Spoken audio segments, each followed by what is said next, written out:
NVIDIA may have made a bigger move in robotics than building another flashy humanoid.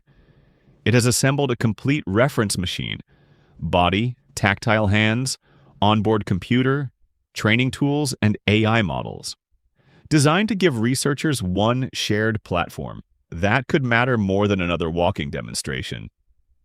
The humanoid race is fragmented. Different laboratories use different hardware, software, and training systems. But here's what really matters. NVIDIA is trying to become the layer underneath the entire industry. So is this genuinely a future standard? Or an impressive research machine that still has to prove itself? The machine is called the NVIDIA Isaac GR00T Reference Humanoid Robot. But NVIDIA did not build every part. Unitree provides the body. Sharpa provides the hands. NVIDIA supplies the onboard computer, foundation models, simulation tools, and deployment workflow. Think of it less like a finished household robot and more like a development kit for humanoid intelligence. By the end of this video, you'll understand how it moves, how its hands detect contact, how Jetson Thor runs artificial intelligence locally, how GR00T learns tasks, and why adoption matters more than the demonstration. At GTC Taipei on May 31st, 2026, NVIDIA announced what it calls the first open humanoid reference design built around Jetson Thor and the Isaac GR00T platform. The system combines Unitree's H2 Plus chassis, two Sharpa Wave tactile hands, NVIDIA's Jetson Thor computer, and the Isaac software stack. NVIDIA says Stanford, ETH Zurich, AI2, and UC San Diego are among the research institutions planning to use it. Unitree is expected to offer the complete machine in late 2026. But the headline still needs one correction. NVIDIA has not created a universal standard, at least not yet. What it has created is a candidate reference platform. A standard becomes meaningful only when many research teams adopt it, reproduce results on it, and continue building around it. Today, laboratories frequently use different robot bodies, hands, computers, and private software pipelines. Moving one skill between those machines can become a major engineering project. NVIDIA's proposal is simple: begin with one validated stack and spend less time connecting basic components. Start with the body. Unitree lists the H2 Plus at approximately 1.82 meters tall and around 70 kilograms with its battery. It has 31 body degrees of freedom, meaning 31 independently controlled joint movements across its legs, arms, waist, and head.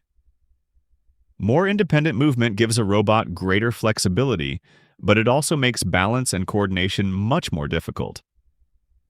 The H2 Plus includes head-mounted stereo cameras, wrist cameras, and an inertial measurement unit that tracks the robot's movement and orientation. Unitree also lists a rated arm payload of approximately 7 kilograms and around 3 hours of battery life. But the hands are where the system becomes more interesting. Each Sharpa Wave hand has 22 active degrees of freedom. With 2 hands added to the 31 joint body, the complete platform reaches 75 degrees of freedom. That supports pinching, grasping tools, and repositioning objects inside the hand. But movement alone is not dexterity. The hands contain tactile sensors that measure physical contact instead of relying only on cameras. Sharpa says each fingertip contains more than 1,000 tactile pixels and can detect very small pressure changes. This is a company-reported specification and still requires broader, independent validation. Imagine the robot lifting a thin paper cup. Vision shows where the cup is. Touch helps reveal whether it is slipping or being squeezed too hard. The controller can then adjust the grip while the action is happening. Now add the onboard computer. The H2 Plus uses NVIDIA's Jetson T5000 module based on the Blackwell GPU architecture. NVIDIA lists 128 gigabytes of unified memory, a 14-core ARM processor, and up to 2070 sparse FP4 teraflops of artificial intelligence performance. That is a specialized low-precision AI measurement, not a simple comparison with a normal gaming GPU.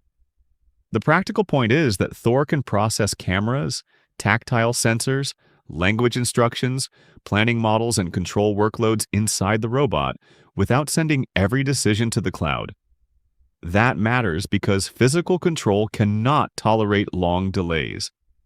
If the robot loses balance or an object starts slipping, the correction must happen immediately.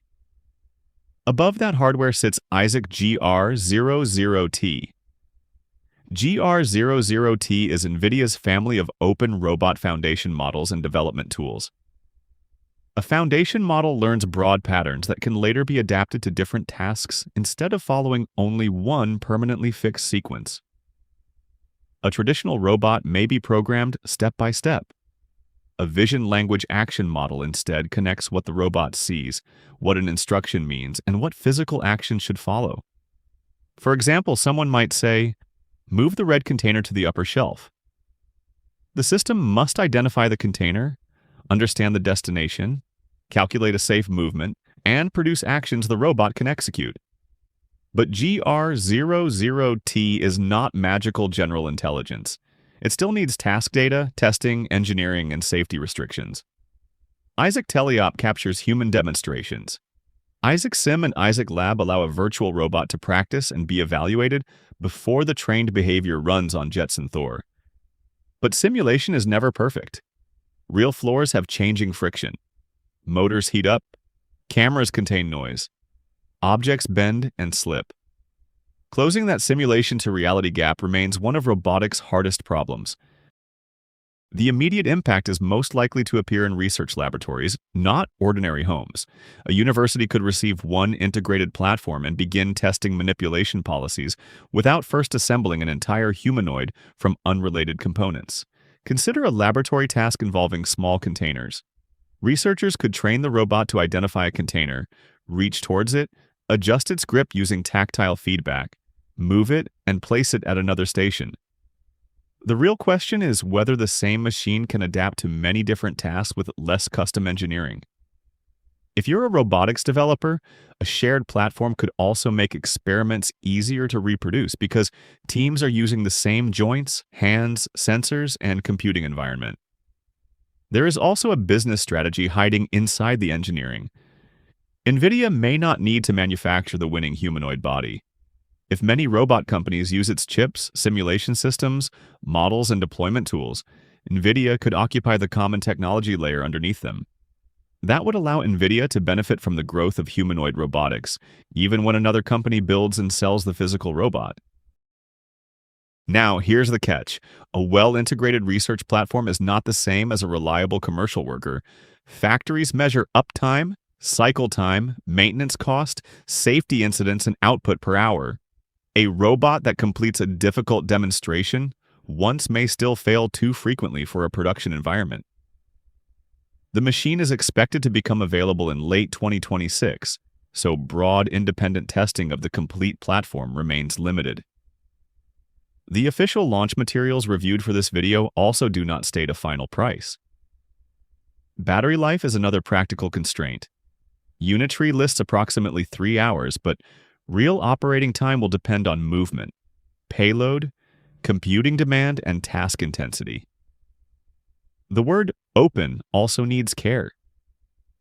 In this announcement, it mainly describes the models, software, and development workflows. It does not automatically mean every mechanical component is free, completely open source, or inexpensive. More joints and tactile sensors may improve capability, but they also introduce additional calibration, maintenance, and possible failure points.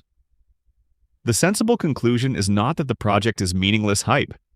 It is that 3 separate claims must not be confused. The machine is technically sophisticated. It appears useful for academic research, and it is ready for dependable commercial work. The first 2 claims are supported by the published design. The third remains unproven. First, watch adoption. Do the announced institutions publish repeatable results? Do outside research teams purchase the machine and share behaviors without spending months rebuilding them? The second test is manipulation. Walking attracts attention, but useful work depends on reliable hands.